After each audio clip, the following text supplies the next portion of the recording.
Welcome to Motivational Humanity. You are not alone. Some of the bravest words you'll ever say aren't loud. They're simply, "This hurts me." We spend so much of our lives staying silent, thinking it keeps us safe. We swallow our hurt, tuck it away, and hope no one notices. At first, it feels like protection. We tell ourselves, if I don't say it, nothing bad will happen. But over time, that silence becomes heavy. It lingers in our chest, curls around our thoughts, and quietly shapes the way we see ourselves. Every unspoken word, every unshared pain slowly erodes our sense of self. We tell ourselves that keeping quiet is strength, but the truth is, silence can be one of the most exhausting forms of courage. We are constantly negotiating with ourselves, balancing our fear of conflict with our desire to be seen. And somewhere along the way, we start to believe that our feelings aren't important, that our voice doesn't matter, or worse, that showing vulnerability is a sign of weakness. The real cost of staying silent is deeper than discomfort. It's a subtle, creeping loneliness. It whispers, no one really understands you, even when that isn't true. We begin to question whether our pain is valid. We wonder if our feelings are too much, too inconvenient, too complicated for anyone else to bear. And so we stay quiet, carrying the weight alone, believing that protecting others from our truth is somehow noble. But silence doesn't protect, it isolates. It prevents connection, growth, and healing. The moment we name the pain, even to ourselves, something shifts. Recognizing the hurt, giving it a voice, reminds us that we matter. It's the first small step toward reclaiming our power. It's the quiet bravery that doesn't need to be dramatic or loud. It's simply noticing, acknowledging, and allowing ourselves to feel what we've been holding in. A simple way to start is by pausing and asking yourself, where am I holding my silence? Where am I pretending I'm okay when I'm not? And then just for yourself, name it. Say it out loud, write it down, whisper it in a journal. The act of acknowledgement alone begins to lift the weight. You don't need anyone else to validate it yet.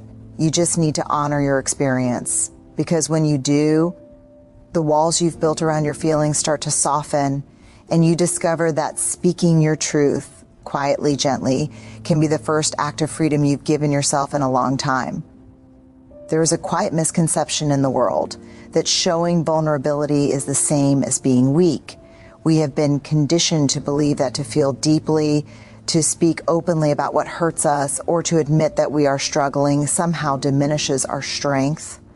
We are told, sometimes gently, sometimes sharply, that we must keep our emotions contained, that we must be strong for others, that to speak our truth is to risk being judged, rejected, or dismissed. So we learn to hide our hurt, tuck it away behind a polite smile, a calm voice, a laugh that doesn't quite reach our eyes. We call this strength and we believe it. But here is the quiet truth. Vulnerability is not oversharing. Vulnerability is not weakness. Vulnerability is not a display for others to witness. It is something much quieter, much more profound. It is the act of acknowledging first to ourselves that we feel, that we are affected, that something within us matters enough to be named. It is the courage to say, this is what I'm feeling. This matters. I matter. And it is not loud or dramatic. It does not require approval or applause. It requires honesty, sometimes tender, sometimes trembling, sometimes barely audible.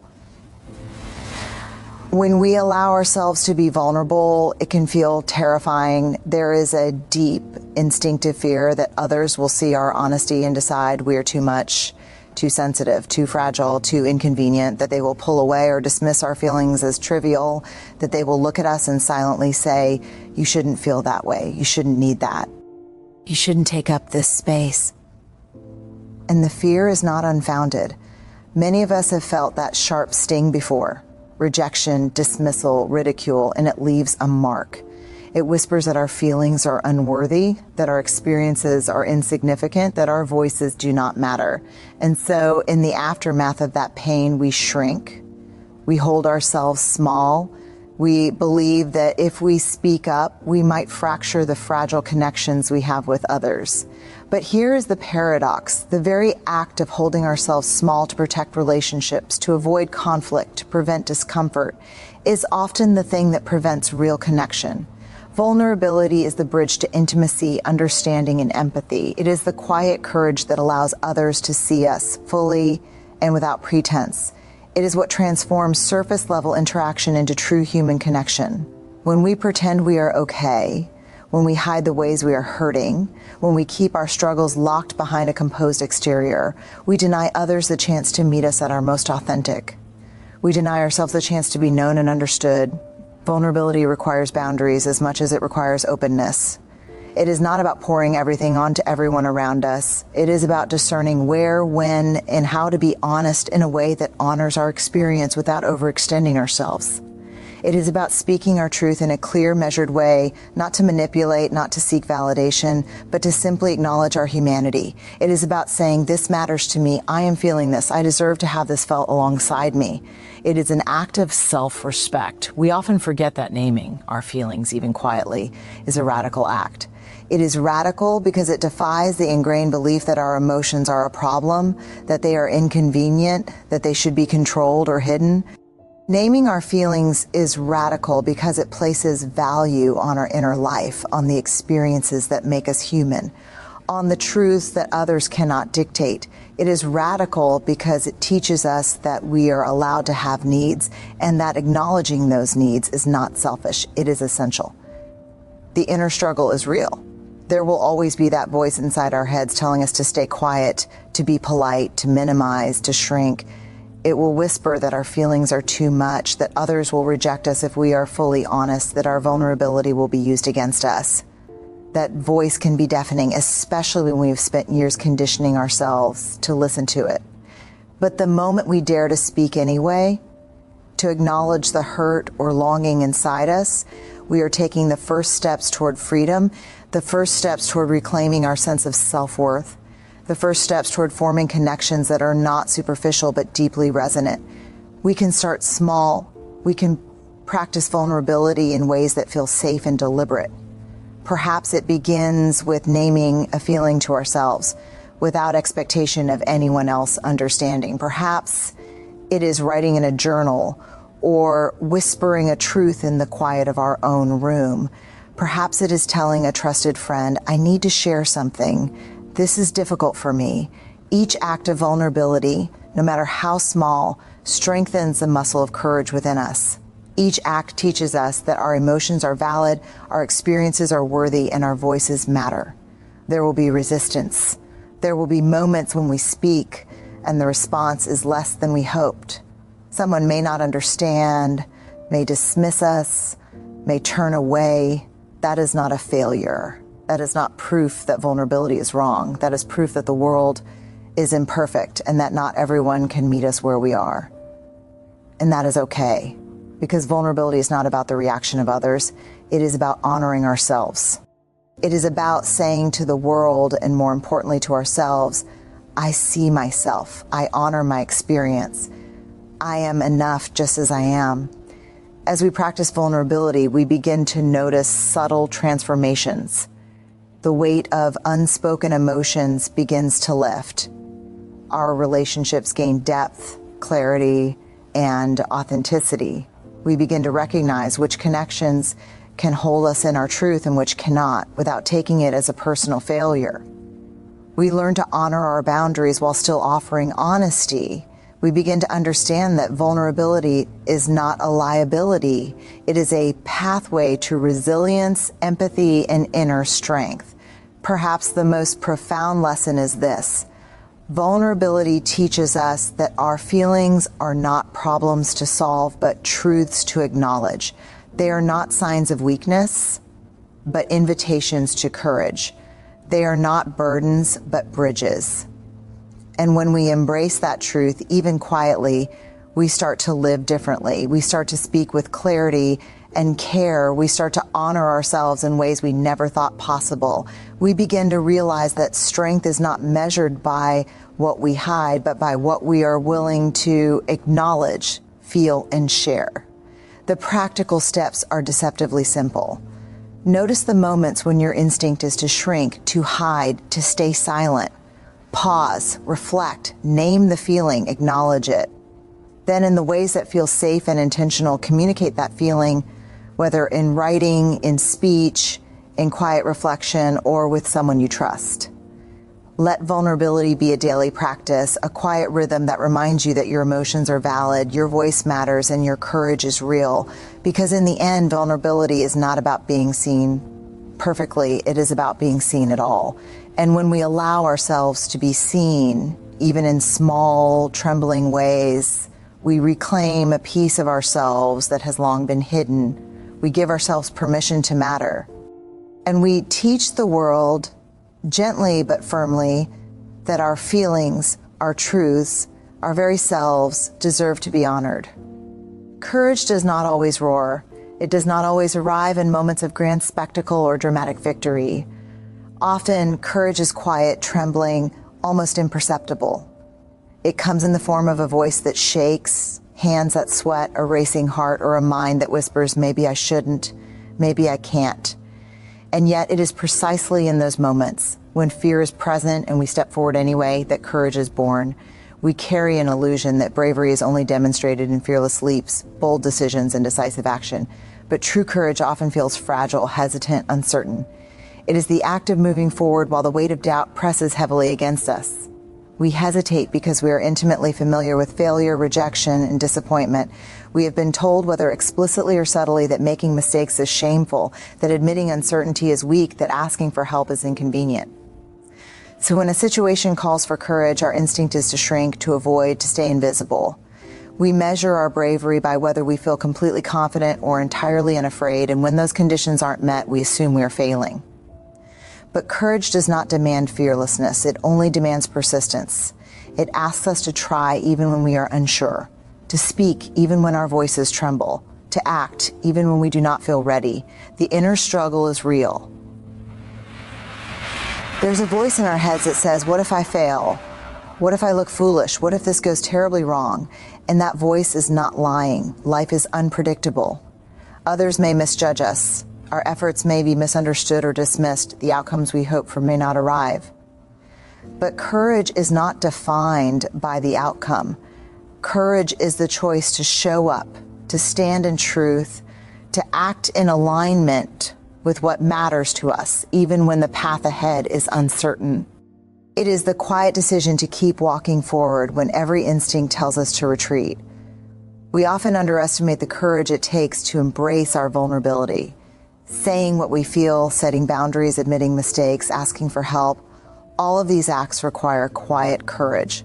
They may not look heroic to the world, but internally they demand everything we have. We confront the fear of being judged, dismissed, or abandoned.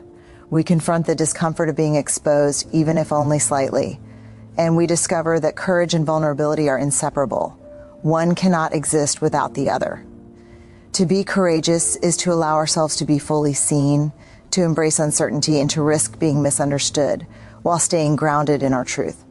Many of us carry the misconception that courage must be loud, public, and heroic, but often the most courageous acts are invisible.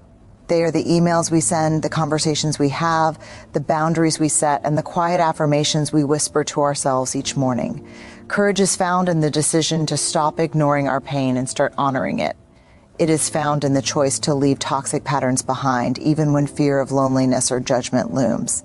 It is found in saying no when our instincts demand it, in seeking help when we feel lost, and in facing our discomfort without fleeing. These small acts accumulate. They build resilience. They shape character. They teach us that courage is not a single event. It is a practice, a way of living that grows stronger each time we dare to step forward despite fear. The struggle with courage is that it asks us to embrace uncertainty. We are not guaranteed success, understanding, or approval. We cannot control the reactions of others, the twists of fate, or the outcomes of our actions. And yet, courage asks us to act anyway, to lean into discomfort, to tolerate ambiguity, to risk the possibility of pain in order to honor our integrity and our truth. It requires us to acknowledge our vulnerability while refusing to be paralyzed by it, to feel the trembling in our chest and the knots in our stomach and decide, despite it all, that what matters more is living authentically than avoiding fear. The beauty of this kind of courage is that it is transformative. Each act, no matter how small, reshapes our relationship with ourselves. We learn that we are stronger than we believed. We learn that fear is not an enemy to conquer, but a companion to move alongside. We learn that bravery is not the absence of hesitation, but the willingness to act despite hesitation. And in this recognition, we gain a deeper understanding of what it means to be alive, to be human, and to honor the truth of our own hearts. A simple, practical way to cultivate this quiet courage is to start noticing where fear shows up in your life. When do you hesitate to speak your mind? When do you shrink in the presence of someone else's power or opinion? When do you ignore your instincts because you fear judgment? Begin by acknowledging those moments, naming the fear, and deciding consciously that you will act despite it. Courage often begins with a single intentional step, one conversation, one decision, one acknowledgement, and then another. And another. Each step strengthens the muscle of bravery, builds trust with yourself, and opens the door to living more fully in alignment with your truth. It is also important to recognize that courage is not linear.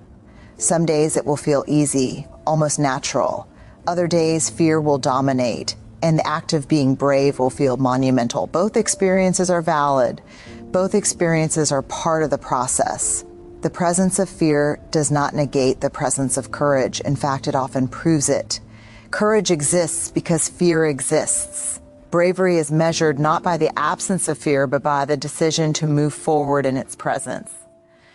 Ultimately, courage is an intimate, personal journey.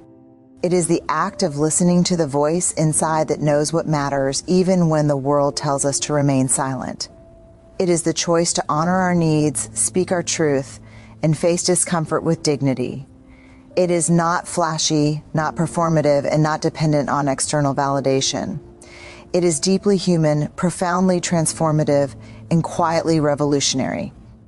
We may not notice it immediately, but over time, this quiet courage reshapes our lives. Relationships become more authentic. Decisions become more aligned. Self-respect grows. We begin to trust our instincts, honor our needs, and act in ways that reflect our values. And in those moments, when we look back at the path we have walked, we realize that courage is not something we acquire. It is something we uncover piece by piece in every small act of bravery that we choose to take. So the next time you feel fear creeping in, notice it, recognize it, and then in whatever way feels safe yet intentional, take a step forward.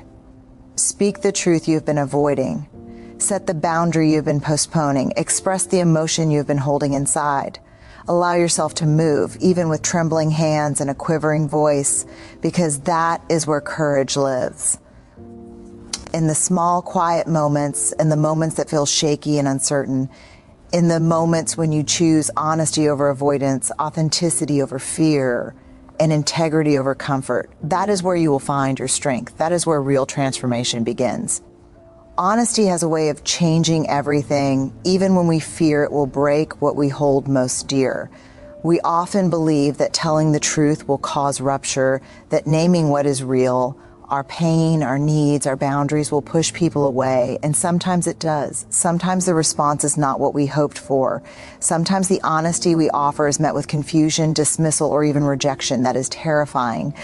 The fear of losing connection can make us hesitate, retreat, and hide our truth once more.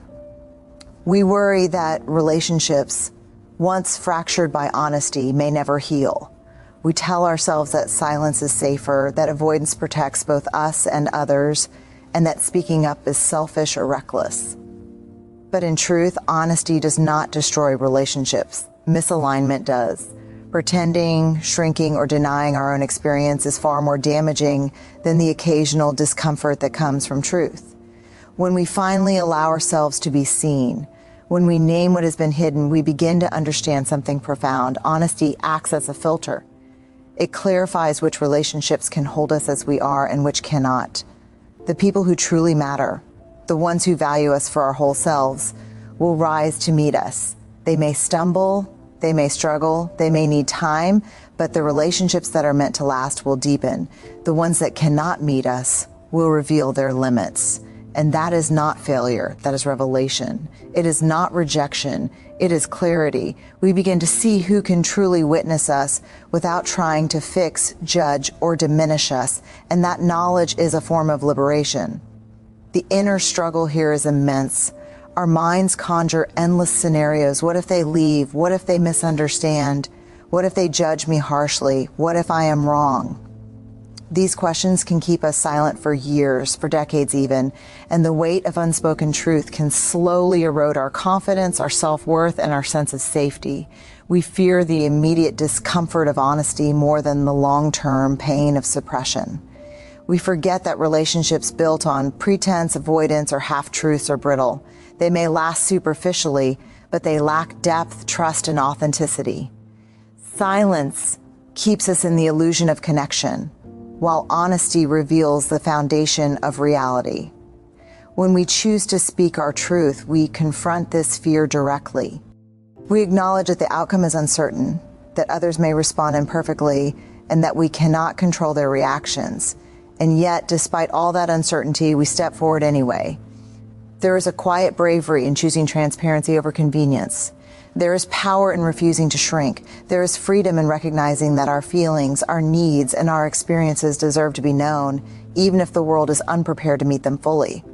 Speaking honestly becomes an act of self-respect. It is a declaration, I am here, I matter. My truth matters. It is important to understand that honesty is not a weapon. It is not meant to hurt or punish others, nor is it a way to assert dominance. True honesty is gentle, intentional, and grounded in care. It is the act of offering our truth without expecting or demanding a particular reaction. It is about sharing our experience so that it can be met, not controlling the response of others. This distinction is vital because it allows us to separate our responsibility, speaking our truth, from the responsibility of others, the way they receive it. We can act with integrity while still recognizing that we cannot dictate outcomes. Honesty has ripple effects. Once we begin to name our reality, even in small ways, we create space for others to do the same. The act of sharing encourages reciprocity, empathy, and understanding. It models courage without pressure, clarity without aggression. In relationships, honesty can be transformative because it removes layers of pretense and avoidance, replacing them with authenticity and alignment. Those who can meet us there will grow closer, more connected, and more deeply understanding. Those who cannot are not failures. They are simply not meant to occupy the space we need to be fully ourselves. The challenge, of course, is that honesty requires patience and discernment. We must learn to time our truth with intention. We must ask ourselves, who can receive this? When is the moment right? How can I communicate this without diminishing my own voice or compromising my integrity? The answer is not always immediate or simple, but each act of intentional honesty strengthens our sense of self and sharpens our awareness of the dynamics in our relationships. We begin to notice the difference between fear-based silence and courage-based speech.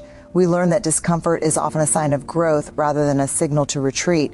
Practically, we can start by reflecting on the areas where we've hidden our truth. Where have we said yes when we wanted to say no? Where have we softened our feelings to keep peace?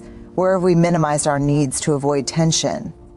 Once we identify these moments, we can take small steps toward expression. It may be a single sentence to a trusted friend, a gentle clarification in a conversation, or a quiet statement to ourselves, this matters to me and I deserve to express it. The goal is not to perfect the act of honesty, but to practice it consistently, intentionally, and without shame. Over time, this practice reshapes not only our relationships, but our internal world. We begin to trust ourselves more. We begin to recognize that our needs are legitimate, our feelings are valid, and our presence is significant. We see that the fear of losing connection often outweighs the harm of staying hidden, and that by speaking honestly, we invite connection that is real, mutual, and sustaining. The courage to name reality and express it nurtures self-respect and empowers us to live in alignment with our values. The truth is that change begins with honesty. It does not have to be loud or dramatic. It does not have to be perfect. It simply has to be authentic. By naming our experience, by giving voice to our feelings, we illuminate what matters and create a pathway for transformation. It may feel uncomfortable, it may stir anxiety or doubt, but discomfort is a signal, not a stop sign. It is the indicator that we are stepping into growth, integrity, and alignment. So when you feel the urge to remain silent to keep the peace, pause and reflect. Ask yourself, What am I avoiding by not speaking? What truth deserves to be named? Then, in whatever way feels safe and intentional, take that step. Speak the truth, express the need, share the feeling. Even if it trembles, even if it is imperfect, even if the response is uncertain, the act of being honest is itself transformative. It reshapes your relationships, strengthens your sense of self, and sets the stage for the growth that can follow. Honesty is not always easy, and it is not always met with immediate acceptance. But it is the key to aligning our lives with our values, to cultivating deeper connection, and to honoring our own experience. When we allow ourselves to be seen and heard, even when it feels risky, we create space for transformation, for ourselves and for those around us. And that is the quiet power of speaking truthfully. It clarifies, it liberates, and it teaches us that living authentically is the most courageous act we can undertake. Growth begins with respect for ourselves, yet we often underestimate how radical this simple act can be. For many years, we are taught to prioritize the comfort, approval, and expectations of others over our own needs. We learn to adapt, to minimize, to shrink, and to hide parts of ourselves in order to be accepted, loved, or protected. Over time, this conditioning seeps deeply into our sense of identity. We start to believe that our needs are secondary, that our emotions are inconvenient, and that our presence must always be tempered so as not to disturb the world around us. The consequences of this silent suppression are subtle but profound. A persistent unease, an internal questioning of our worth, and a quiet longing for permission to be fully ourselves. Growth begins with a decision to honor that longing. It begins with the realization that self-respect is not selfish. It begins with acknowledging that our feelings, needs, and desires are worthy of attention. Naming the things that hurt us, asserting boundaries, and prioritizing our well-being are not acts of arrogance. They are acts of survival, dignity, and courage. When we choose to place respect for ourselves alongside respect for others, we step into a different kind of power, one that is quiet but unshakable, firm but gentle. The inner struggle is immense because this choice often challenges long-held beliefs. There is a voice inside that whispers, if you take care of yourself first, you are being selfish. If you assert this boundary, you are being unkind. If you ask for what you need, you are being difficult. These thoughts can paralyze us, keeping us small and compliant. Yet the truth is that denying ourselves respect does not protect us or anyone else. It erodes our capacity to show up fully in life. When we sacrifice our own dignity for the sake of convenience or fear, we risk becoming hollow versions of ourselves, drained of energy, confidence, and authenticity. Honoring ourselves requires attentiveness. It requires noticing when we feel resentment, fatigue, or unease in response to our own suppression. These emotions are signals that something within us needs recognition. Perhaps it is a boundary we have ignored, a desire we have neglected, or a truth we have refused to acknowledge. Growth begins when we pause and allow ourselves to notice these signals without judgment, to listen without shame, and to respond with care and intentionality. It begins when we choose to validate our own experience rather than waiting for external approval.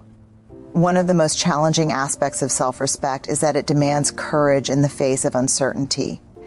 When we begin to honor our own needs, we risk disappointing others, facing criticism, or experiencing tension in our relationships.